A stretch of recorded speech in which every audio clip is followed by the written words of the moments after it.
Today I'm going to be showing you how to change a wheel bearing on a 5th gen Cummins. This process will be pretty much identical to a 4th gen, but I just happen to have a 5th gen. And this is why we're changing this wheel bearing.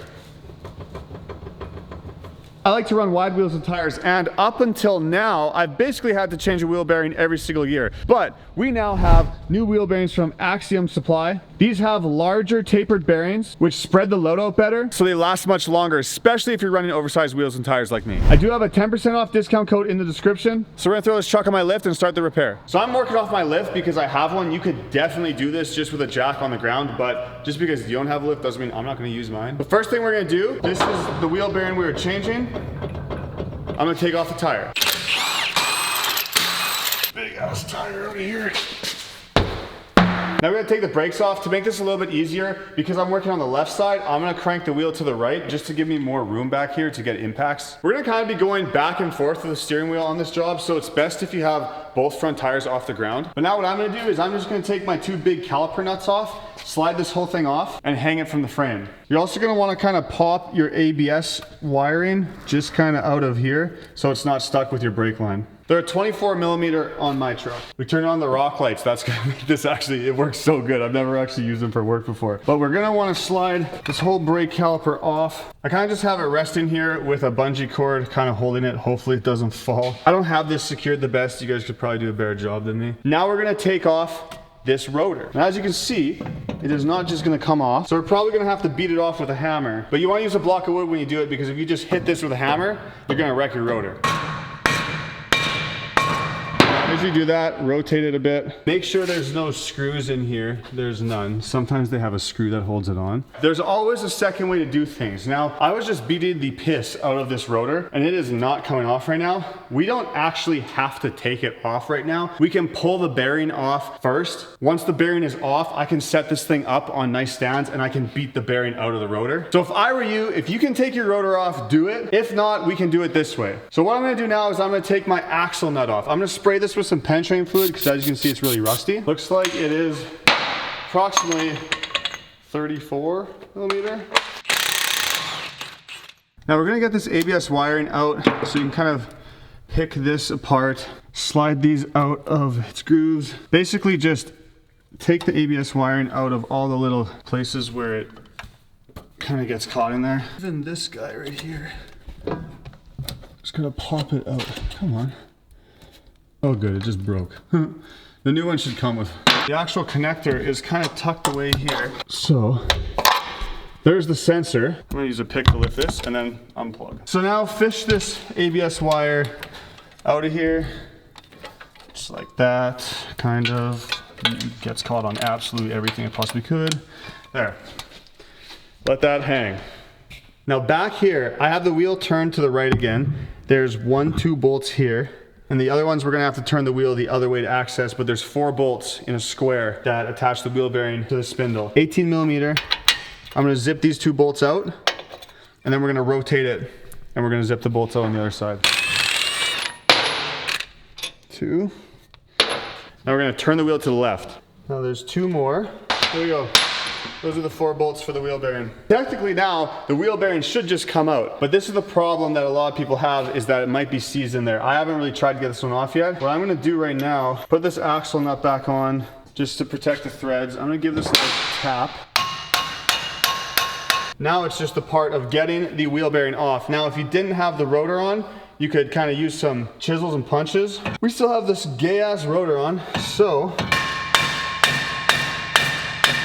But there is a trick we can do. Now, if you guys know, you can actually use the power steering to press out a wheel bearing. We're gonna try to do that right now. I'm gonna take this axle nut off again, because I know my axle isn't seized in there. What we're gonna do is actually take a wheel bearing bolt. I'm gonna put this one in the top right position of this wheel bearing. I'll show you after once you kind of have it in, but I'm just going to thread it in a couple turns to make sure that it's in the threads a bit. And what I'm going to do is I'm going to use this socket. She's going to turn the wheel to the right a little bit. I'm going to shove this socket in. I might need an extension. And then she's going to turn the wheel to the left, and I'm going to wedge this in just below my upper ball joint. She can use this power steering to push it, and it should pop the wheel bearing out. So as you can see, I have this bolt right here installed in there. I'm going to use a socket. I'm going to hold it like this this. Desiree's gonna start the truck and turn the wheel, and it's gonna close this gap. Okay, well, first of all, before you start the truck, just turn it to the left. So you guys can see, we're gonna hopefully wedge this in there. Okay. Now it's wedged in there. We might need to use a different setup, but that's essentially the gist of it. Then you can start the truck and you can use the power steering. You're gonna have to fight it a little bit and it should press that wheel bearing out. Try not to touch the brake when you start the truck, because if you do, you're gonna compress that brake caliper that you have loose right there. Keep going. Keep going. All right, that's good.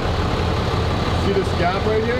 That's a good thing. Let's take these bolts out, the wheel bearing bolts that you put in to press it out. I just did the top right and the top left one to press mine out. We don't want to pull that axle out. There's also this ABS sensor. Get it from behind that shield. Oh, it's coming. There we go. There's your wheel bearing. Still in a rotor. I'm gonna pound this out now. If you were unlucky like me and you didn't get your rotor off and you're reusing it, I have it on 2 blocks here. Now this wheel bearing, these studs are part of the wheel bearing. We can literally just kind of hammer it like that, because the new wheel bearing has new studs. There we go. Just like that. Rotor intact. And there is the wheel bearing that is worn out. I'm just gonna clean this up a little bit. Doesn't have to be perfect.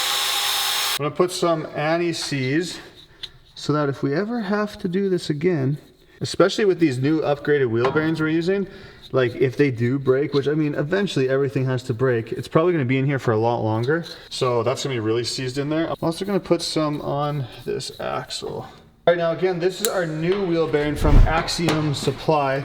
And look, I actually see that it does come with one of these. Remember, that's the thing that broke off when we were trying to, it's still stuck in there. Better wheel bearings, larger tapered bearings, premium greases and everything inside of them. So really, really good quality wheel bearing. I'm really excited to use it. It comes with a new speed sensor already installed, as you can see. There's a discount code, 10% off in the description. They make these for all the main trucks, Cummins, PowerStroke, Duramax. I think they also make them for some Toyotas, some Jeeps, and even some UTVs. So we're going to just kind of get that in there, get it on the axle. And we're just going to kind of place it in there a little bit, just like that. That's pretty much in. We're gonna feed this kind of underneath here, just like that. Just make sure this is still pressed back. It actually even comes with a new one of these, but this one's still good, so we're not gonna actually use that like that. This one's gonna sit back in there once it's fully installed. But yeah, just like that. The wheel bearing is in, like that's super simple. We're going to bolt the new wheel bearing in. So I like to use some blue Loctite on these. Basically these and the brake components, I like to use some Loctite. So we're going to get it started. Actually have a little ratchet right here. We'll do this bottom one. And you can tighten them with a ratchet the whole way, or you can do an impact, which is what I'm gonna do. So I'm just gonna hit them with an impact. Like that. Gonna rotate it the other way.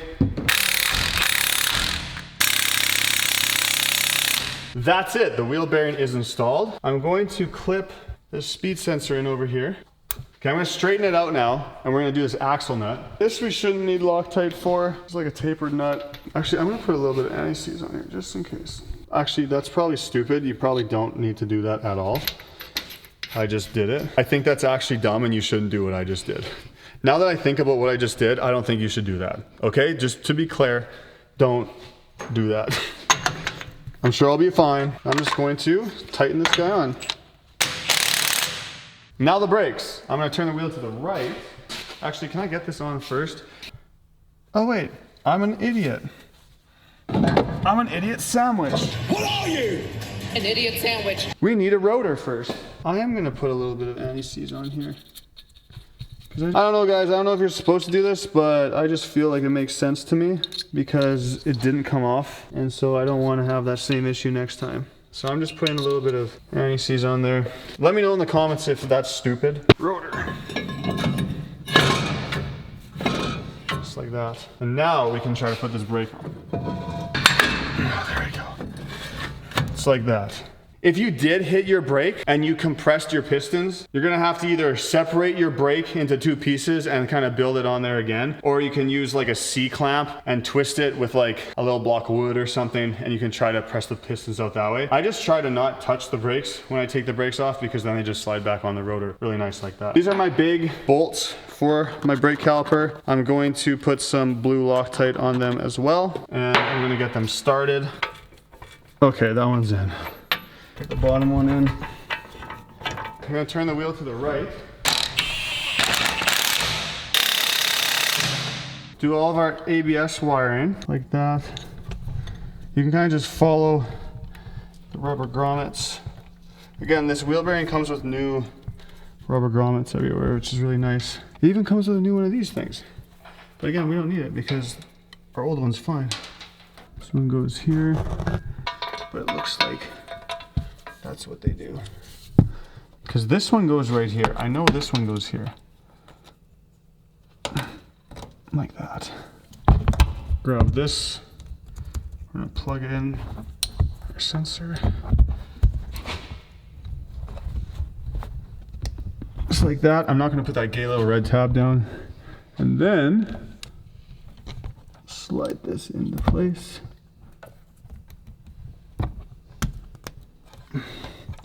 Just like that. And then this can get plopped back in. And we should be good. Now what I like to do, one last thing, final kind of test. I'm going to turn the wheel all the way. I'm just gonna make sure that these don't get tight at all. How about this squeaky ass door, folks? 2022, 80,000 kilometers. All right, all the way to the right, please. Okay, well that looks fine. No issues there. All right, all the way to the left. Yep. All right, straighten it out, please. Also, these wheels just got polished, and now I'm gonna lift them with greasy ass hands. So, right before Out West Truck Fest, biggest truck show in Western Canada. We're leaving tomorrow, by the way. That's why we realized I checked wheel bearings literally today, and we were driving like 7 hours tomorrow. I'm like, well, that wheel bearing ain't gonna make it. Final step is make sure you torque your lug nuts. Proper specs, probably like 135-ish. I usually do 145. Just ChatGPT it. Just make sure you do it. And you always want to do it in a star pattern. Notice how I didn't tighten them all the way with the impact. I'm tightening them with the torque wrench. That's how you change a wheel bearing, folks. Remember guys, if you want one of these Axiom wheel bearings, they are linked in the description to save 10%. They're really good for oversized wheels and tires, but also if you just want a good wheel bearing that's gonna last longer than stock, I highly recommend them. If the video helped you, please like it. It helps me out a lot. Follow me on Instagram at DARKIRON Diesel. If you want to support the channel, we got sick merch, darkirondiesel.com. Thanks for watching. I hope to see you on another video soon. Fast lane when I pass in the street, bag of money in the passenger seat. Simcoe's been asking for me on the road for